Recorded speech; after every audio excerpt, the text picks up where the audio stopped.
What is up, everyone? I am back with another video, and today we are going to be talking about Paranormal Activity within the saga, which is the new edition of Paranormal Activity Next of Kin, which was honestly a wild ride, but also a lot of stupidity for the most part.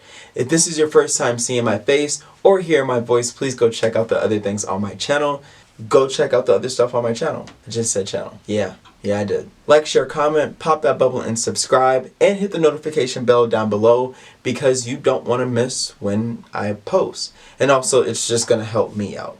But let's just get into it. So, Paranormal Activity Next of Kin is a pretty wild movie. It's the newest version within the complete saga, which is 1, 2, 3, 4, and 5. So this would make it, what, 6?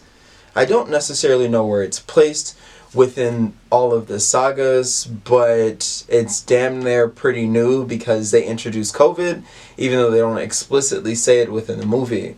So we have this girl that basically wants to know where she's from, and her mother gives her up for adoption, and she lived in this small community, and we assume as the audience that this is a Amish town, that this is a closed off town from the rest of society. And if you don't know a lot about Amish people, I don't know a lot about Amish people, but that's okay, because I don't think this movie is actually analyzing Amish life per se. Anyways, so she's looking for her mom and she wants answers, and she also just wants to reconnect back to her roots. So she finds this guy that is the son of one of the kids. Wait, no. He is the son of one of the fathers in the community.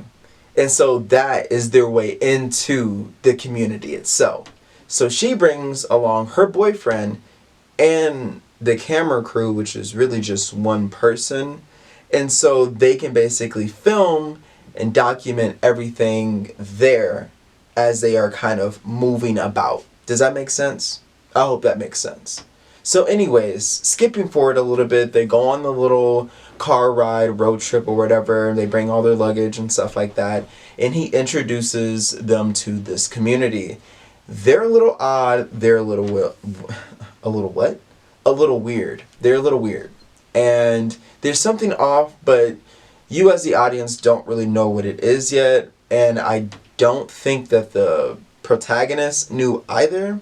But I guess that's another thing for another story. I'm not necessarily sure, because character motivations within this movie just weren't the greatest. There were a lot of dumbass moments in this movie that really... So as they're staying there and stuff like that, and the girl's looking for more answers, she begins to see that there is very odd questioning coming from them, asking why is she here and stuff like that. You can stick a pin there, because that will come up later.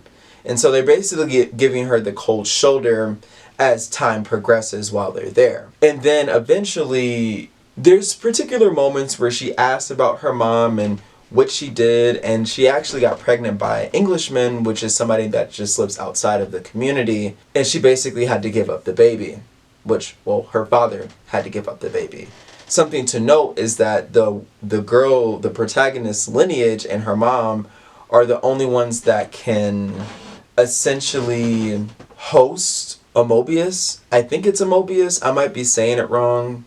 And he's pretty much the Lord of the Flies. Some people may know down below what I'm talking about, but yes. Her lineage can host a Mobius in their body without dying.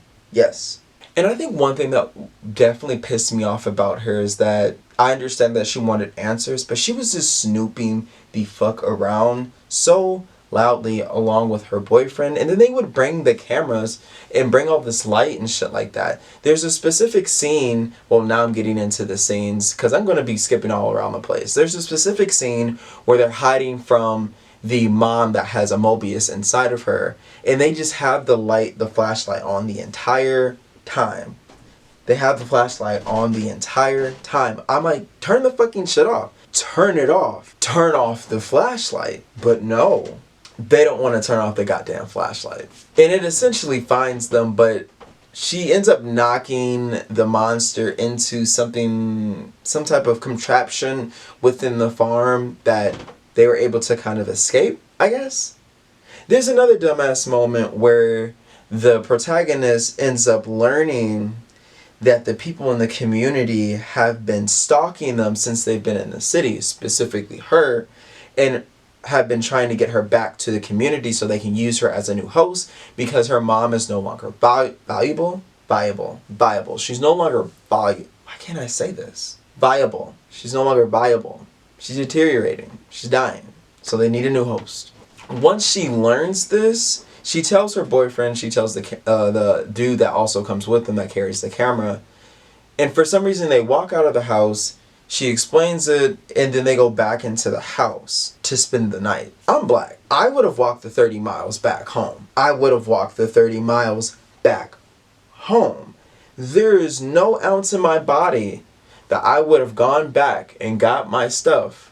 Maybe I would have gotten my stuff, my camera and stuff like that, but I would have not stayed overnight to deal with whatever they had dealt with the next day. Because she essentially got caught. She essentially got caught by them and thrown into the well, which is also in one of the other farm areas within the community vicinity, whatever. Another dumbass moment, we're going to go over there now. She wants answers, right? So she's like, I'm going to go and push this obstruction out of the way that it has a really long well down it. It's actually a cavern. And when she finally goes down it, her boyfriend's he's a bad boyfriend. He's a really bad boyfriend. I'm surprised she didn't die. Spoiler, I guess. She finds a whole bunch of bones and stuff down there, and she's like, oh shit, like this is pretty wild. So pull me back up. And I'm like, cool. Like, she's gonna go back up. It's gonna be like, it's gonna be super easy. They're pulling her back up. But you know what they don't do? The second time they go back down in the cave, they don't close it. They don't move the obstruction back over the cavern.